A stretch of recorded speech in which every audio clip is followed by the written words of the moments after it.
And of course, this guide is going to start off by talking about, you guessed it, estates and privileges. This is a standard start, so whatever you feel comfortable with, go ahead and grant that at the beginning. You should be fine.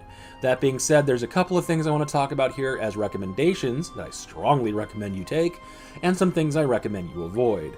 First off, you have religious diplomats. This will help you get allies early on, and you're in a really bad position and you need to have early allies. So grant this privilege.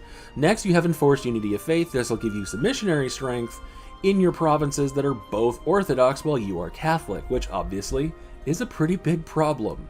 So you want to be able to convert them pretty quickly. Lastly, do not take expansionist zealotry. The reason why is while your first war is absolutely going to be against Byzantium, there's two big flaws with this. First, you're going to be fighting Catholics thereafter, which is going to hurt your army, not help it. Second off, this loyalty equilibrium makes it so it's more difficult for you to seize crown land, and you're going to be needing to do that. So expansionist zealotry, while it might help in that initial war, you generally don't actually need it. So instead of wasting your time taking it, just skip it for now. Now, as far as the diet mission and finally the prestige, you're actually going to be scornfully insulting people. As you can see, if you have positive prestige, you get 15 prestige when you grant this privilege. However, after we're done, scornfully insulting people will be in the negative, which will allow us to get 20 prestige from it. So it basically cancels out one of your scornful insults, so you're going to wait until you're actually negative. The reason why you're holding off on the diet mission is pretty clear. When you have negative prestige, there's a chance it'll tell you to get more prestige for admin points, and it weights it because, well, you're in the negative at that point. So if you wait to click the diet button, it's more likely to have that mission, and it gives you 50 free admin points, which is a nice thing to have. Lastly, as you can see, you're always going to be at below 5%, so as soon as you can, dev something not military development in one of your two provinces. Both of them are garbage to develop, but you need to get your crown land up to help kind of counter these penalties, because your economy is going to be really, really bad for a large chunk of the game. At least the start. With all of that being said, it is now done talking about estates and privileges, so we can move on to other more important things. Now let's talk about your military setup. As far as your army, you're simply going to hire 4 infantry, and then you're going to put your ruler in charge as a general. If he's bad, it's fine. You just need to have him in charge. The reason why is you're not likely to get into any major fights taking on Byzantium. After that, you can then worry about a good general. But more importantly, he's garbage. These traits, they're completely random. So you can have good traits or bad, and Conqueror's nice, but I really don't want a 103 sticking around. I want him to die. So I'm making him a general to help him find a way to die. Now, as far as your navy, that's pretty easy. You're just going to merge them up together and hire 1 galley. You shouldn't need more than that, but that spends all of your money, and you'll have enough of a naval force to fight Byzantium and be able to actually beat them on land as well. And with that, your military is set up. As is pretty plain here, you have a couple of free merchants and 1 in Ragusa that need to be assigned. And what you're going to be doing is you're going to send 1 over here to Genoa to collect trade. You're going to be sending 1 to Vienna to collect trade. And then you're sending 1 to Constantinople to collect trade. While you are in Ragusa, that really doesn't help you having a guy there. The reason why is you're going to have improved relations over here in Genoa. The reason why is if you look, Aragon is in Genoa, and you want to improve relations with them to make them into an ally, because once you've accomplished that, you can then take Malta off of them for free. Second, you want to have Austria, who is in the Vienna node. You're going to set that to establish communities as well as soon as you can, because that will help you get an Austrian alliance to keep the Ottomans off your back. Lastly, you want to have the one in Constantinople, because you're going to be improving relations with the Ottomans, trying to get military access to jump the Byzantines. Now that that's been done, the merchants are assigned, and it's time to move on to diplomacy itself. Now, the diplomacy starts off with, as you probably guessed, some scornful insults. And who you're insulting is actually the rivals of Aragon. And in this case, I'm probably going to go with Morocco because they're the ones least likely to be actually a problem for me. And you're then also going to scornfully insult not Austria's rivals, not Poland's rivals, though both of them can eventually end up helping you against the Ottomans, but the popes. And in this case, I'm going to go with Provence because I just don't care what Provence thinks of me. This will give you 75 opinion with the Pope, and then you just take out 3 loans, or you don't build that galley because you need 12 ducats. Once you have 12 ducats, you go in here, you click this button, and suddenly you have 150 opinion with the Pope, and that will allow you to complete this mission, giving you claims on all of Byzantium down here in the south, allowing you to go to war with them as soon as your army is recruited. And that's what you're going to be doing. Once your diplomats come back, you need to start improving relations with Aragon and improving relations with the Ottomans, because the Ottomans will not give you military access because they have a hostile attitude to you. Once you can get this into the positive, they should hopefully allow you military access while you're at war with Byzantium. It has been iffy if they allow it.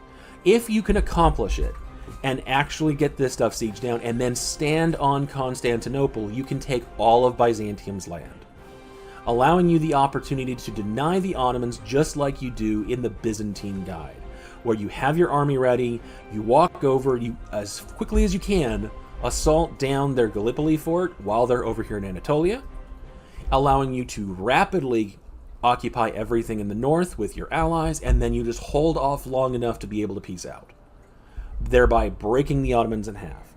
If they do not allow you military access, you will not get Constantinople. It's just not going to happen. So in that case, yeah, you're going to have to play it by ear, and this guide will be assuming that you cannot take Constantinople. So let's go ahead and just continue, get starting improving relations with Aragon, improve relations with the Ottomans, and try and get myself ready to be able to fight the Byzantines. So I'm going to be pausing the recording here for a minute or two because I just need to wait for my army to be built up, then I can actually declare. However, that being said, if you actually look in here, I believe I forgot to do this, you can actually royal marry the Aragonese, usually right after you insult their rival. The reason why is because if you take religious diplomats, you'll have just enough opinion to grab them as a royal marriage, because unless they have other people do it first, you should be able to grab them before you even unpause. So I'm going to go ahead and pull back from the Ottomans, get the royal marriage, and then go back to the Ottomans. Now that that's been said, I'll see you guys in just a second. And welcome back, everybody. So it's time to deal with Byzantium. However, before I actually declare, I wanted to talk a little bit more about how you deal with them. You see, they have an army just as you, and it's about as strong as yours is. The thing is that they keep it in Constantinople, so they usually will not send it over, understanding that even if they tried to, you're going to outnumber them. Now, they usually will find an ally, and usually that's somebody in the Balkans region or Theodoro. Now, the only one that's a real threat to you navally is Moldavia, and they're the ones they happen to ally with in my game. You would, of course, prefer Theodoro because A, it's a smaller navy, but B, their army is also smaller. Now, when you actually ask for the Ottomans to give you military access, if you choose to, because it's a big risk for you to do so, you're allowing the Byzantines to also come over and try and attack you, which can absolutely result in you losing this war. So it's up to you whether or not you think it's worth it. Generally, it's mainly worth it when they ally Theodoro, but not much anybody else, because Albania has Skanderberg, Serbia can massively outnumber you, so can these two. Theodoro generally can't get their army to you. So make it your choice and realize that you might still lose fighting Byzantium of all people if you get military access through the Ottomans. However, since this is the beginning of the game, you might not care if you end up losing once or twice, just to get all of Constantinople and make your beating of the Ottomans a whole lot easier. That being said, it's time to declare, so I'm going to go ahead and declare on them. I'm going to make my war goal Achaia here, because why not, and fight them.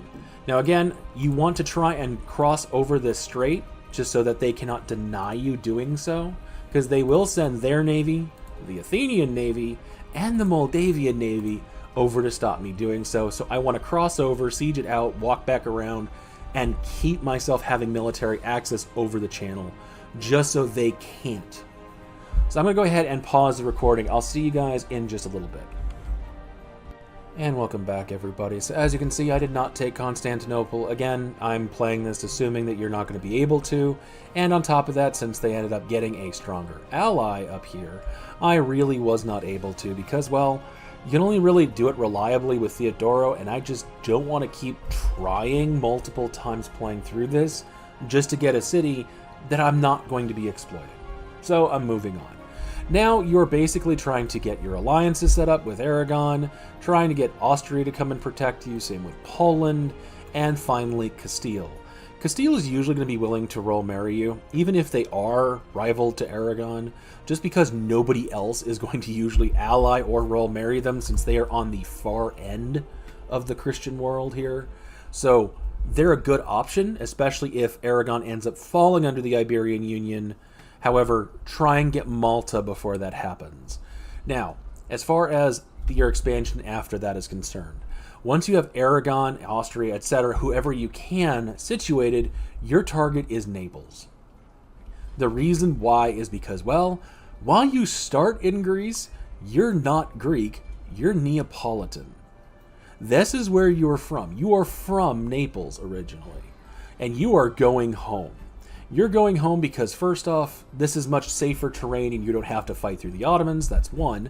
But also, you know, you might as well go because that's where all of your decisions are, like forming Italy, or, better yet, the two Sicilies.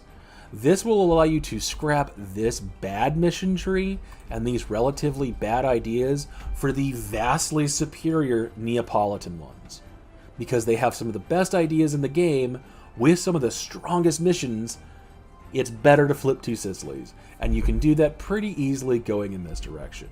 So I'm going to pause the recording because I need to get myself those allies and get myself ready to invade Naples, and I'll bring you guys back once hopefully I have all that situated.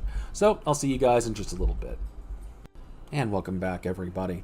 So I am now ready to attack Naples. I got a claim on one of their provinces, which will allow me to take over their south with relative ease, and I even have Aragon and the Pope as allies. Now, I'll probably call in the Pope. It's not really worthwhile to either call in Aragon on promise of land or otherwise, because it just takes too long, and Naples is very likely to have France or Austria become one of their allies, and I don't want to be dealing with that. However, as you can see, I also grabbed Malta the moment I was allies with Aragon. The reason why you do this is because, of course, it's free land, but more importantly, as you can see here, I released Sicily. I did this because Sicily comes with a bunch of free cores on Sicily itself. So there's 5 other provinces there that I can get for free because, again, I am allies with Aragon, meaning I can ask for them to just return cores to me.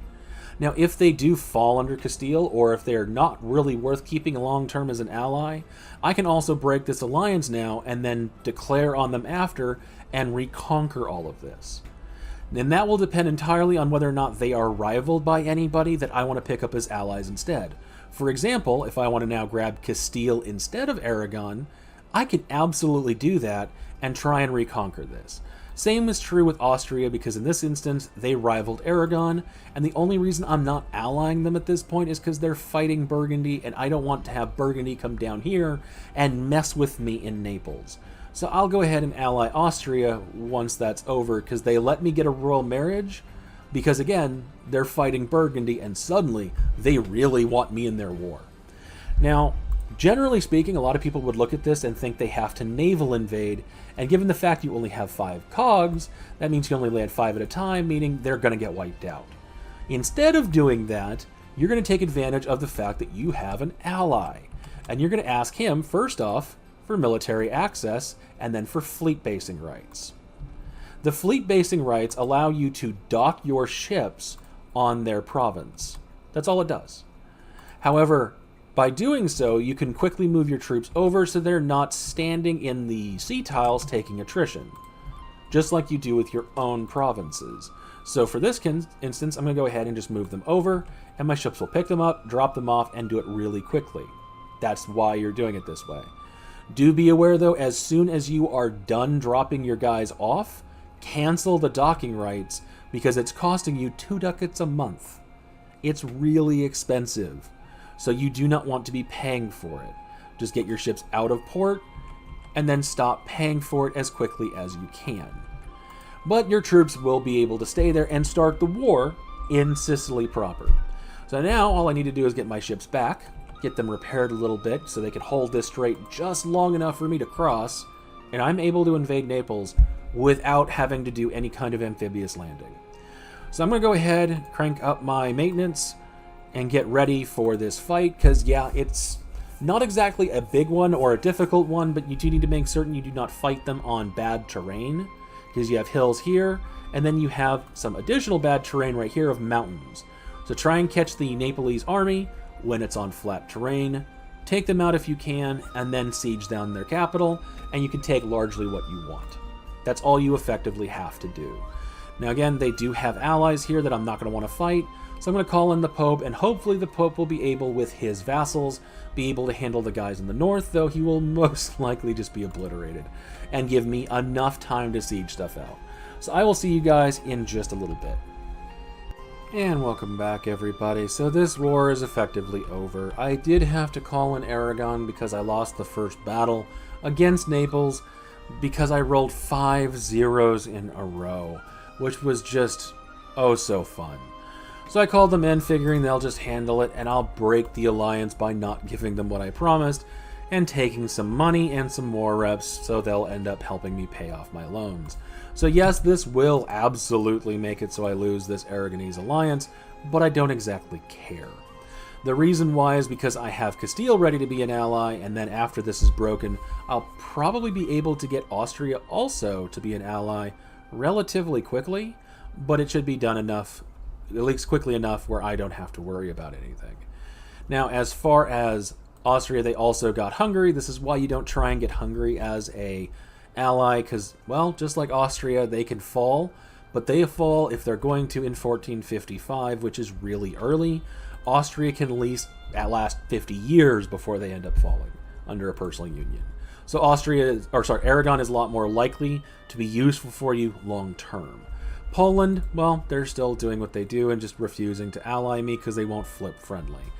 So just keep trying. Now in this case, I'm going to go ahead and, again, concentrate the development where I can to save myself on coring costs, get this stuff cored up, and hopefully avoid bankruptcy. However, here's the thing. It's not likely you're actually going to be able to avoid bankruptcy. While normally you'd be able to reduce your troop count, you're dealing with so many rebel problems early on, you can't really do anything about it. You just kind of have to take it, and while you might bankrupt out, it's something you're going to have to do, and you're going to have to accept that if you're playing Epirus. It's just something that's going to happen. Hopefully you avoid it, but you probably won't. So I will try to avoid it. I'll let you know if I can succeed or not, but I need to go and deal with these rebels so they don't fire, and, of course, get this all cored up. So I'll see you guys in a little bit. And welcome back, everybody. So I was able to stave off that bankruptcy by taking out burgher loans, selling crown land, and then paying off all of my low ducat loans, the 5, 6, and 19 ducat ones. While I'm not making a whole lot of money, it did free up 30 loans worth of loans I could take out, allowing me to declare on somebody like, say, Aragon, punish them, and then take war reps and money from them to be able to pay off the remainder of my loans. Now, I didn't bring you guys back to actually talk about the bankruptcy, though, or about Aragon. I brought you guys back to talk about the last thing this guy is going to cover, which is the Shadow Kingdom. You see, once the Shadow Kingdom event fires, you're able to attack Genoa down here. The reason why is because this mission from the Pope gives you permanent claims on these two provinces. So when you see that they're talking about the Shadow Kingdom and they're voting on it, that is the time to get your navy and your army ready. The reason why is once it actually fires, the Ottomans will attack the Genoese within about 6 months. So you need to move fast. On top of that, if you do declare on them, they'll declare on them within about a month, meaning you really won't have enough time to go from Athens onto your ships and then over here. You have to move significantly faster than that, so this is how you do it. You find out how many transports you have, in my case 7, take your army, break them into 2 separate stacks, in this case I'll have 2 stacks of 3, and load them individually while they're docked at port to attach to transport. This will give you 2 independent stacks on the navy and have it just sit in the Aegean. The moment they actually pass the Shadow Kingdom, pause the game, declare on Genoa, and move 1 stack to Lesbo, the other to Scio. This will let you arrive first and get the occupations. Now these 2 provinces themselves, they really don't matter. You can just not take these and you'll be fine. So why are you trying to do this? Well, because if Naples doesn't break free from the personal union, you cannot attack this.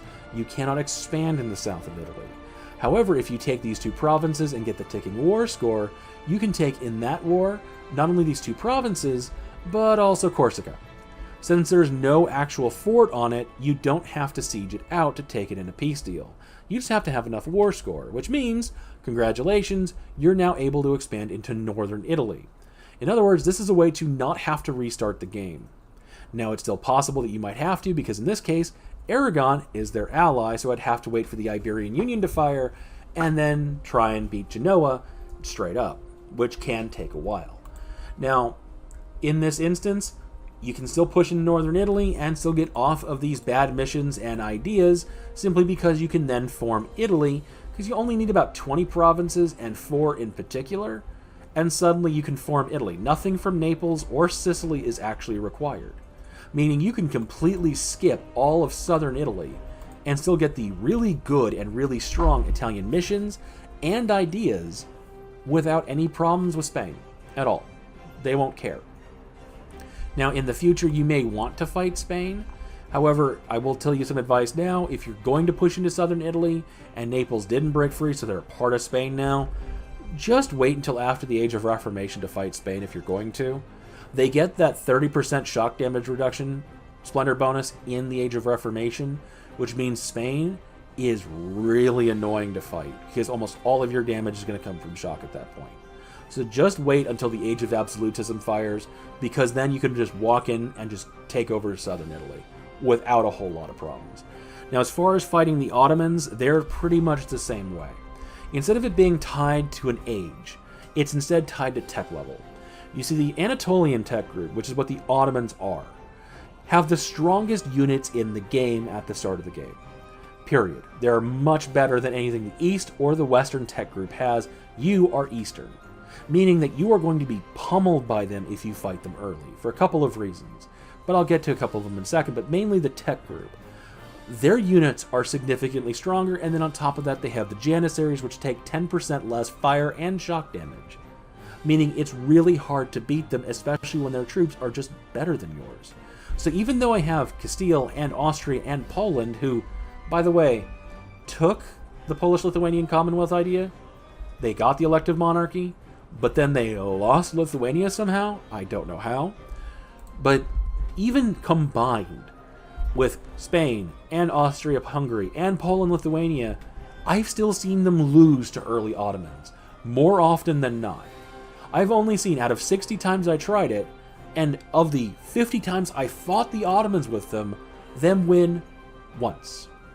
Every other time they lost, either in a white peace or I lost territory because they cannot handle the Ottomans early on. The AI of the Ottomans is better, their troops are better, their tech group is better. On top of that, you have provinces in the south here that you have no hope of defending, meaning they are going to siege it out, and this is a lot of war score you cannot save. Just add these numbers up: 7, 16, 11, 6, 6, and 5. I'm not going to do the math, but you can just plainly see you have about 30 war score here that you can't defend.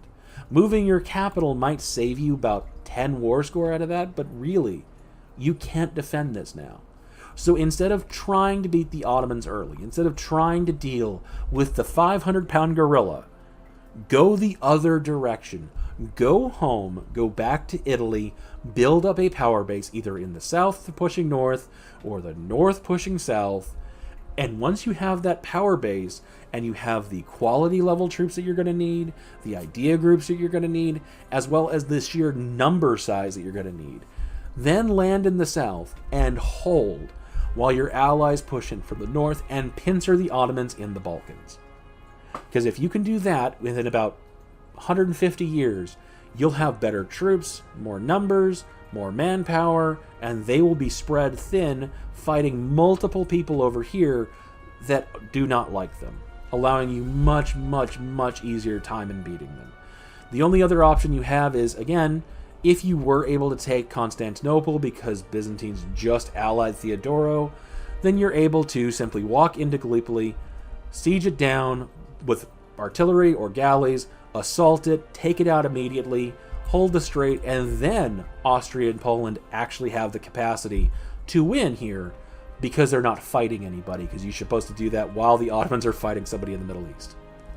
So with that, you should be capable of playing as Epirus, not losing to the Ottomans every single time, because instead of dealing with them, go home. Go home, build up your stuff there, and come back with a baseball bat and punish the Turks severely for making your life slightly annoying. If you like this kind of content, like and subscribe. If you want to see a particular country or a mechanic be covered, let me know in a comment below. If this guide proves anything, it's that, well, I will eventually do it no matter how much I find that country to be annoying, because again, I despise playing Epirus. I really do. And if I was willing to do it for Anonymous, again, please don't hack me. I will be willing to do it for you guys in regarding to your mechanics or your country that you're asking for. With all of that said, thank you all for watching though. I hope all of you have a wonderful day.